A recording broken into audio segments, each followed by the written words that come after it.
जय श्री राम दोस्तों। जैसा कि आप सभी को विदित है, अतिवृष्टि के कारण इस वर्ष खेती नहीं हो पाई और अपना वृक्षारोपण अभियान भी समाप्त हो गया और बदले हुए स्थान पर हम चतुर्मासा गुजार रहे हैं। दोस्तों, कहा गया है कि चतुर्मासा आध्यात्मिक चेतना जागृत करने हेतु होता है। इसमें जप तप नियम पठन पाठन यह करना चाहिए।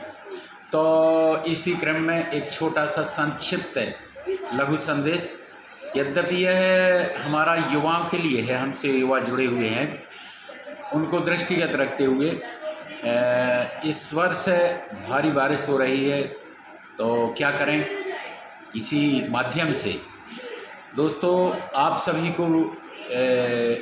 के जीवन में हजारों लाखों अनगिनत लोग मिले होंगे, मिलते हैं और मिलते रहेंगे। तो कैसे किसकी क्या प्रकृति है, एक आप पर सर्वस्व निछावर कर देना चाहता है और एक सर्वस्व लूट लेना चाहता है।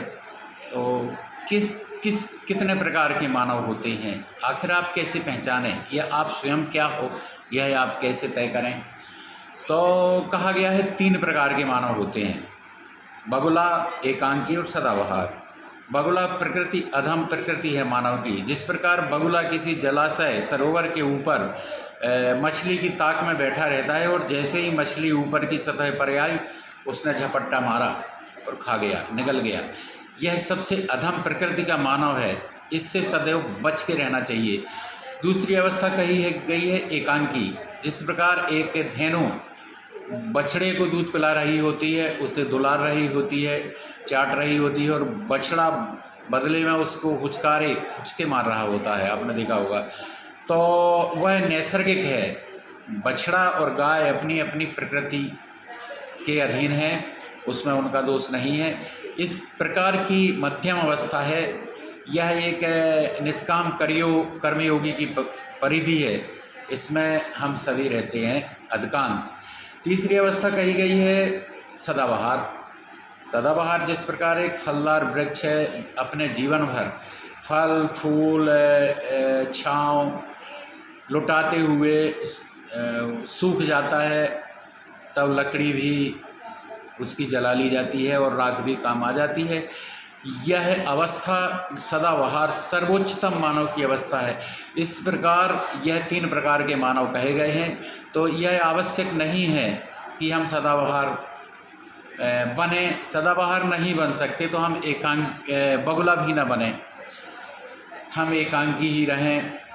तो हमें प्रयास, अब आपकी स्थिति क्या है और अगले की स्थिति क्या है, मानव की इन 3 जो परिधि होती हैं, जो 3 प्रकार होते हैं, इनमें आप भली भांति परीक्षण कर सकते हैं।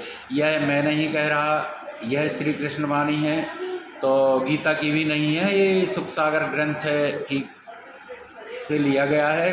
जब भक्ति स्वरूपिणी सखियाँ भगवान श्री कृष्ण को चारों तरफ से घेर के खड़ी होती हैं और नाना प्रकार से प्रश्न करती हैं, क्योंकि कृष्ण भगवान काफ़ी दिनों बाद आए थे। तो उन सारी सखियों के प्रश्नों के उत्तर में योगेश्वर कृष्ण मानव की यह 3 अवस्थाएं बताते हैं। उधर मर्यादा पुरुषोत्तम प्रभु श्री राम रावण युद्ध लंका कांड में भी मानव की 3 अवस्थाएं रावण से कहते हैं, वो अगले वीडियो में। तो बाहर बारिश चल रही है, क्या करें, पूरे दिन घर के अंदर, तो थोड़ा बहुत प्रभु स्मरण हुआ और आपको ये संदेश। बहुत बहुत धन्यवाद। हम कोई पंडित नहीं हैं, लेकिन थोड़ा सा कुछ सकारात्मक। जय श्री राम।